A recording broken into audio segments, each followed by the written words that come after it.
We're going to be talking about the fact that a lot of life feels very repetitive, and that actually repetition is a very important part of how we learn and all sorts of things like that.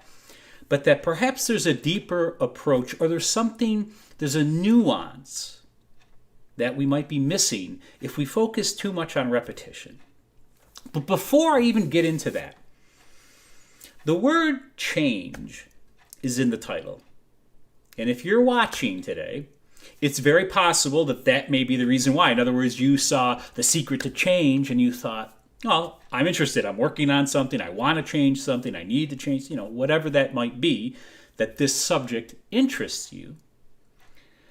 I want to take a moment to ask a very important question, because the secret to change actually it doesn't start with what I'm going to talk about today. That's why I want to address it first. The secret to change is being willing to change.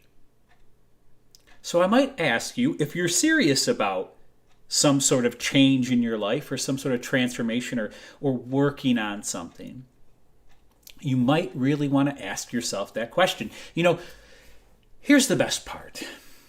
There's no right or wrong answer to that question. It's just, am I willing? Am I really ready? Am I ripe? I like to use that word. Am I ripe for change? If we don't ask that question, quite often we'll watch a video like this and it may be interesting or might be informative, but it won't mean much if we don't have that inner impetus. Does that make sense? Like that something inside of you that says, yes, I'm ready, I'm willing, I'm ripe. I really felt compelled to start like that. So now, let's talk about repetition. Maybe you could say repetition versus rhythm, which I don't actually want to do because I don't want to compete one against the other. I want to talk about their levels. Their levels of development. So if you're interested in changing something in your life, this thing that you're looking to change or work on or expand is another wonderful way to talk about it, is probably there due to a lot of repetition, right? Like if you have a bad habit or if you have some patterns in your life, they're there because you've repeated some sort of behavior, and that's actually rooted more in some sort of thinking or feeling over and over and over again. There's been a lot of repetition going on, whether you're aware of it or not. This is how habits are formed, right? Now, that's not that mysterious to anybody, I don't think. But another thing that's really important to realize is that not only on the level of our thinking or feeling or behavior are we repetitive, or is it created from repetition, but even our current state, which is to say that if there's something that happened in your life that was traumatic, that was that damaged you, hurt you, right, and left a mark, you could say. Do you know what I mean when I say that? Like, that's left its scar, and that's part of where your behavior that you want to change comes from.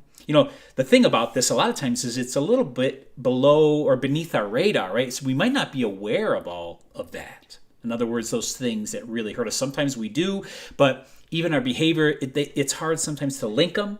You know what I mean? Like, so this happened to me, but that's why I behave this way. It can be difficult to see. But if you have an inner pain that comes from the past, the only reason that it's with you today is repetition. Because whatever happened to you is gone. It's over. And more than likely, it's been gone and over for a long time. But because of the way that we repeat these things, whether it's thinking about that traumatic thing, feeling that traumatic thing over and over again, that's what keeps it alive. Otherwise, it's already gone. That repetition is what causes that to keep lingering in our lives. Now, there's more to it than that, too, and I don't mean to oversimplify traumas in our life, because I know I've suffered quite a few, actually, and they're dealing with them is a very nuanced and subtle art. But recognizing the fact that we keep them alive is a really critical part. Any self-help, self-development, self-empowerment guru, right? I often talk about that, like there's a really big difference between self-empowerment and self-realization. Any self-empowerment or self-improvement guru is going to say, yes, you form these habits because you've repeated these thoughts and these feelings over and over and over again. And what you need to do is rework that, rewire the brain, right? Start thinking positively. That's a really big thing, right? And it is really important. It's actually an incredibly significant step to start to realize, one, what I said, right? Which is that we are responsible for these things. In other words, the fact that we continuously repeat the same thoughts and the same feelings is what creates the habits and what keeps the past alive. I always love to say that life is a becoming. It's constantly rebirthing itself. It's constantly new and fresh. The only reason we don't experience it like that is because we're always dragging the past along with us, right? Because we're thinking about it. We're feeling there's things left, that residue, that something left its mark on us in some place or another. This is why we don't experience life as a becoming quite often. But realizing that we're responsible for that is very important.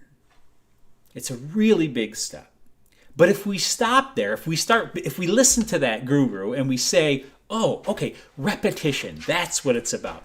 So let me get the right affirmation. Let me start working with the right mantra or something. We're going to get into this too, by the way, because we're going to talk about those specific things at some length because they have power to them.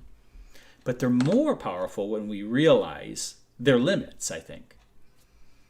So we start to try to do that, right? So we start to repeat the affirmations. We start to work with changing, rewiring our brain. And quite often we'll get some results. And then also, just as often, they'll peter out, right? This is that diet that we really plan to go on, or that, exercise regime or whatever, that self-improvement. Like, in other words, I'm going to take this course and I'm going to really, really change my relationships or something like this, right? And then we do for a little bit and then it peters out. This is part of because we're not understanding the depth, the limits of repetition, and the depth at what has actually occurred. In other words, too, because I said this is what caused these things in our life, right? All this repetition. I don't know have you ever noticed how repetitive your brain is? I can't remember what they say. How many thoughts we think a day, right? This is very common knowledge, I think, from anybody who's interested in this stuff. But that like 95% of them are the same exact thoughts that we had yesterday and the day before and the day before. If you've ever paid attention to your thinking, you'll really see that that's true. The point that I'm trying to get at, though, is that these things that have caused us to be where we are, and maybe to be seeking some form of change, have not come about overnight, right? I mean, they can become pretty deeply ingrained. And this is why we need to call upon something deeper than just repetition. Now, again, the guru might say, okay, he's right. This guy, I'm listening to him. Yes, it's true. It's not just about saying the same thing and the same thoughts and working on redoing your thoughts. You got to get into the emotional aspect of it. That will be the next step, right? It's not what you say, but you got to feel it. And of course, that's very true. And it is also a step forward. Like, in other words, we're realizing something else, that this emotional dimension to life is actually deeper. I like to say that there's like 1,000 thoughts at least in a single emotion, right? So it shows you how complicated an emotion is and how powerful. That's why they move us. They're so primal, right? Even in our brains, we know that they're rooted more in the very deeper parts of our brain that's very primal. This is instinctive stuff, our emotions. So, yes, that's what we got to do. We got to work at the emotional level. Useful, beneficial to step in that direction. Limited still. Because if we keep trying to repeat the same emotion, or do it, I don't know if you can sense it. I'm going to start talking, I'm going to start heading in the direction that I want to lead you with this conversation. And that is, there's something very mechanical about it. There's something very contrived. And what I want to share is the fact that this is counter to life, to nature. Even the way in which we created the bad habits, it happened actually quite naturally in its own strange way, right? Even though there was a lot of repetition, it just kind of happened, right? If we work really hard in a contrived sort of way, in a repetitive, mechanical sort of way, we're fighting against something. We're spending a lot of energy. And I'm not saying it's a waste either. It's very useful to a point. But we don't want to be machines, right? We aren't, even if we want to be. So we need to get in touch with this organic nature to change. I mean, this is how life is. Life is a becoming, right? This happens organically. I picked that picture on my thumbnail. And I picked it, well, one, because it's gorgeous, beautiful picture, but because it's a plant. And it shows a repeating pattern, right, of opposing leaves, and they're spinning and they're growing. The way that nature does that, now it's very repetitive in a certain way, right? But we know this simple thing about nature. Nature never repeats itself. There's never the same plant twice, right? I'm not sure if you can feel the enormity and the beauty of what I just said. Nature never, as far as we know, from all the way back to the beginning of time, has never repeated itself. That's an amazing, miraculous fact. Nature doesn't repeat itself, but nature does, very much so, have a rhythm. The seasons, the orbiting of the planets, right? The beating of our hearts and the breathing that we do, right? There's a rhythm to all of that. Now, there's a repetitive nature to it, right? We breathe in and we breathe out and we breathe in and we breathe out. The plant grows in this way that shows a very significant pattern, a very noticeable pattern. My wife is really, really into crystals and stones, and certain stones grow in that way, right? The minerals are created and they're the crystalline nature, right? And you get to see the pattern. It's so beautiful. But no stone is exactly the same. No plant, no human. That's because life functions more in the realm of a rhythm than it does repetition. I don't know if you can sense that. And there's a really big difference. It's that kind of thing that I talk about, the nuance and subtlety, that to walk the spiritual path is to recognize something like that. This subtle, nuanced part of change. It could seem like it's about repetition, but that's only because we're not looking deep enough. We're not looking deep enough beneath the surface. On the surface, it looks like repetition. It looks like, we created these habits because we repeated these thoughts, we repeated these feelings. So that's the answer. Go the other way, right? Repeat the opposite thing. You want to feel good, think positive thoughts. Useful to a point. To a point. If we don't get in touch with this deeper dimension to change, the fact that life is already a becoming, so much of it, this is part of it too, if you think about it. When we are working with affirmations or mantras or something like that, there's a million different examples of that sort of thing, we can make it mechanical, as I said, right? So it can feel contrived. But if we realize that life, and that's because there's a clinging nature to it. This is the point I'm trying to make. But if we realize that life is a becoming, that life is change, at a deep level too, right? We have to really realize this, open ourselves to it.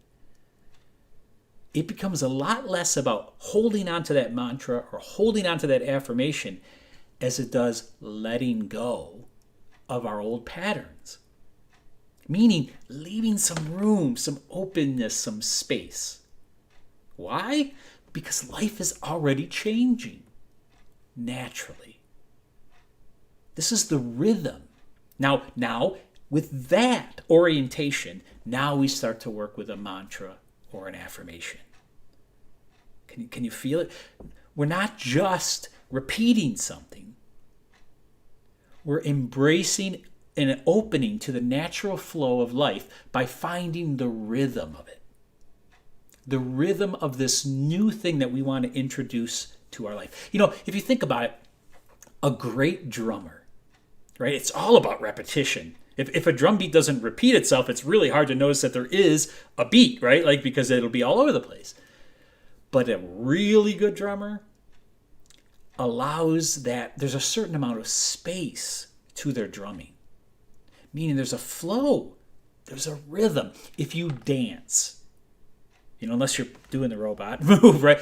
It has a natural flow to it, a rhythm. You're getting in touch with the rhythm. And that's because it allows for change.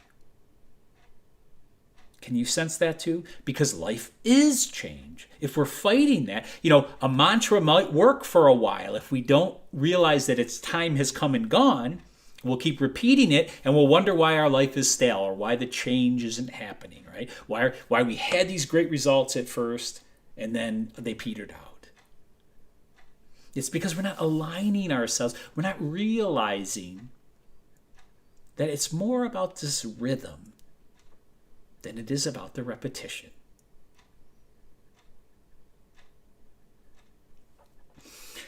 So let's talk for a moment about mantras and affirmations. I've worked with both. I probably have spent a lot more time with affirmations than I had mantras. And I'm going to talk to you about this a little bit. I'm going to share with you some of my own personal experiences, and then I'm going to lead you in a direction that I have found to be a little more powerful than both of those things. I talk about this in my course. I've talked about it before in other live streams, I'm pretty sure. So what's the difference between an affirmation and a mantra? Well, first of all, a mantra usually comes from a sacred source, so to speak. Like there's supposed to be a spiritual dimension to those words. And those are usually come through an enlightened being. Right, somebody who actually lives in the present moment, like we were talking about, right? Who lives in that becoming, and they have realized a lot of these mantras go back thousands of years, and so that's part of the difference there, right? Also, a mantra typically is usually given to you by a teacher. It's part of what I'm trying to share. And it has a history like that and has an orientation, a spiritual orientation. And it's usually something that you repeat. Your goal in a certain way is to constantly be repeating that mantra, that it's always going on in some part of your soul and in your mind.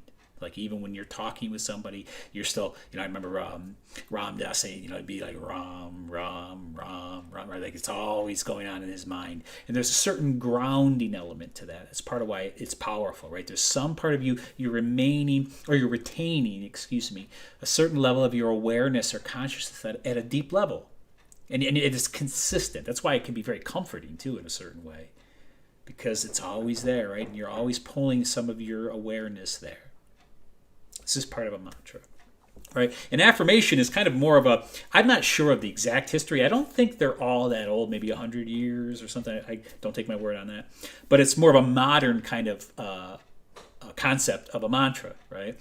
Which is, and they can be really long. I mean, you can have multiple sentences, affirmation sort of thing. Like, I am, doing this, or I am feeling this way, and I'm going to, you can even use it as a goal setting. I did that I remember I worked with I am joy, I am love, I am peace. I worked with that for, months, right? Kind of in a mantra sort of way, right? I am joy, I am peace, I am love, over and over. I just try to say it as many times a day as I could.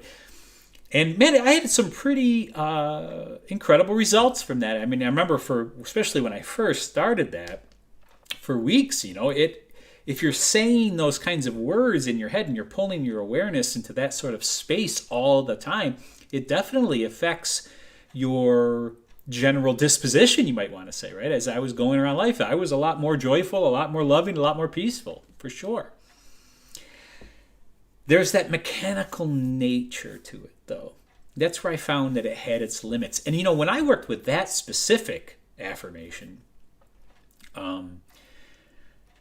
I remember, I was quite a ways down my spiritual path, you might say. I was already doing pretty good. I wasn't fighting against some really big things in my life. I'd already kind of conquered those things, if you will. But they still had their limit, and I ran into them. In other words, months later, I'm realizing, there's something here that it's just not doing the same thing it was doing, and I'm not sure why I'm even doing it, right? I think I've always been slightly more in tune with this thing I'm trying to share with you, right? The rhythm. I did that at that point. It didn't mean that I gave up. I shifted my words, but there's that thing about having to try all the time. That got to be wearisome in a certain way. And I thought to myself, there has to be more. There has to be something deeper than this constantly putting this strong effort into this thing like that. Now, again, I really want to stress that strong effort was useful and necessary for the time that it existed in my life, and it's probably so for you. That I don't want to make it sound like you shouldn't do that. I'm just trying to say that we want to be open. Here's the other thing, another metaphor I like to talk about. When I point to rhythm as opposed to repetition, it's a very subtle, nuanced difference, right? But it's like taking a direction. Like, in other words, somebody's giving you a compass, or you have a compass, and they say, head north. Well, I'm saying that rhythm is much closer to true north than repetition. Repetition might be like a little, like a little northwest or something, right? And so if you continue following northwest too long, you won't reach the North Pole, as an example, right? Because you're a little off, and it can actually, after a while, take you far, far away. A lot of times what happens with that, too, is you're working with something like that over and over again, and after a while, it doesn't work, and you lose hope or faith in it. And that's only because you didn't know north. And it's not, it's nobody's fault. This is learning, right? This is part of learning. So that's why I'm trying to point to you. I'm trying to say that rhythm is closer to true north. If we focus it that way, we're much more likely to end up where we want to go. Which is what the reason I shared that too is because I realized I think I always had some sort of a general understanding of that in a deep way, naturally, So that's why when the mantra wouldn't work for me, or the affirmation, after a while, I would let it go, I would move on. That was pretty easy for me, and I didn't feel overly attached, So I encourage that. One of the things that I'm going to suggest, and I started this live stream like that a little bit, is starting an affirmation with I am willing. I am willing. I'm willing to change. I am willing to open. I am willing to whatever. Make $1 million. Maybe that's your thing. I don't know. I'm not trying to point anybody in one, right? Willing. If we don't go there, that opens up a place in us, right? It's a very powerful beginning to any affirmation. And I wanted to offer that out and encourage you to play with it. You could put a lot of different things after I am willing. And, no matter what, almost in a certain way, just saying willing, because that is always about this open quality to it. It's very powerful. It's a good direction to start to head. The next thing I want to share is that where I ended up with this sort of, and this is a very specific technique, you might say, right, to change, right, to working on changing something. And of course, there's many, many techniques, but repetition slash rhythm, right, is a certain technique. And as I developed my technique or working on myself in that way, I stumbled upon contemplative prayer is actually what it's called. And that's a Christian tradition, comes from the Christian tradition, I should say. And it's contemplative Christianity. And they have, what contemplative prayer actually is pretty much meditation. I mean, it's a Christian way of saying meditation, honestly. And they have this specific way, of approaching this. And it's very much, like I say, like meditation, but they have this one thing. So meditation, you're sitting quiet. You're attempting to be as quiet and still as possible. That's like the intention, right? So, and of course, anybody who's done this knows that the first thing that happens is thinking, right? And you're trying to quiet down the thinking. So the gift that contemplative prayer offers up as a way to deal with this thinking is a sacred word. They encourage you to pick a sacred word, a very short word, because you want it to be very easy to say. You don't want to put too much thought into it. You don't want it to even take up too much space or time. But it's a trigger, actually, to say, to re-establish, might not be exactly the right word, but to reignite your intention to allow and open to let go. If you want to read, I didn't put it in the link. I'm not even sure I was certain I was going to talk about it, but in the description. But maybe I will put a link if you're curious to investigate this practice more, because it's pretty. They do a great job of spelling out pretty quickly and easily. So what I'm trying to share with you is I worked with a sacred word like that for a long time in my meditation practice. And what that would be like, I don't know if you can feel it, but it's so I'm working, I'm thoughts are arising, I'm letting them go by saying the sacred word. And what usually happens when I do it right, when it feels good and it has a natural rhythm to it, there's a sinking in, right? I sink into the moment. And it's triggered by the sacred word. I say the sacred word, and all of a sudden I'm settled more, I'm more present, I've let something go. I'm open, I'm allowing.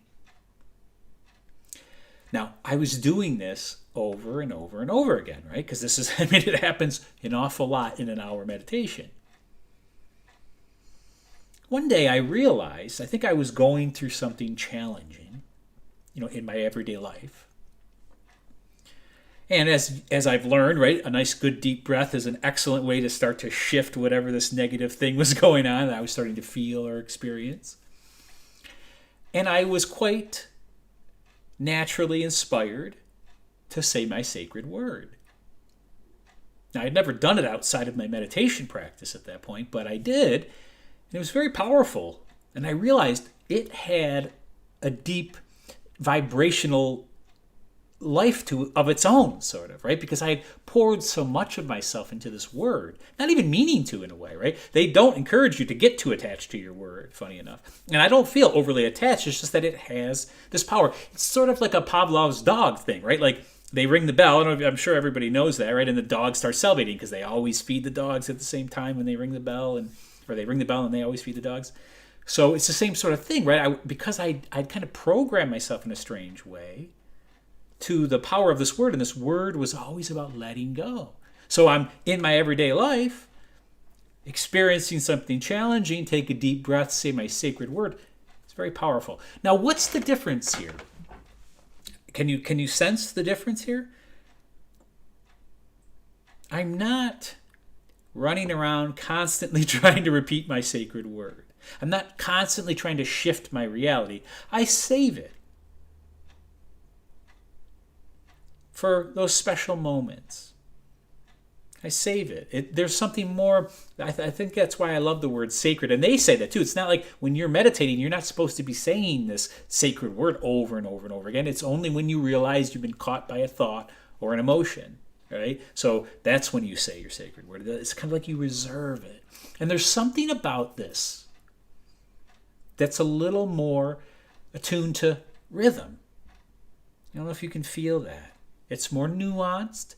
It's more organic. I'm not boom over and over and over and over and trying. It's only when it's necessary.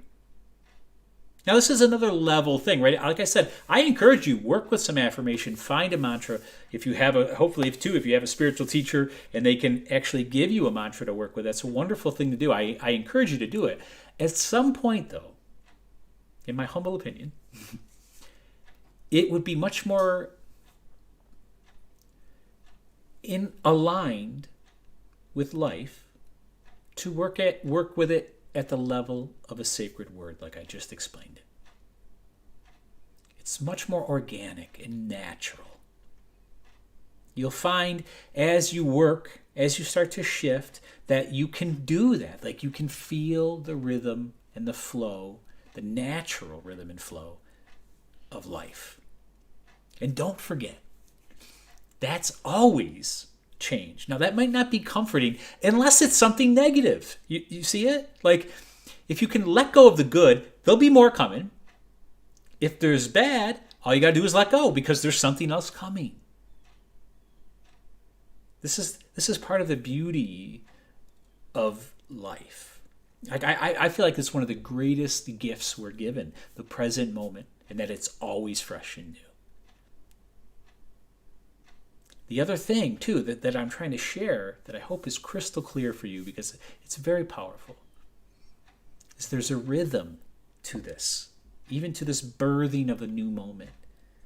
And you can experience it and you can fall into it if you start working your way towards it, if you look for it.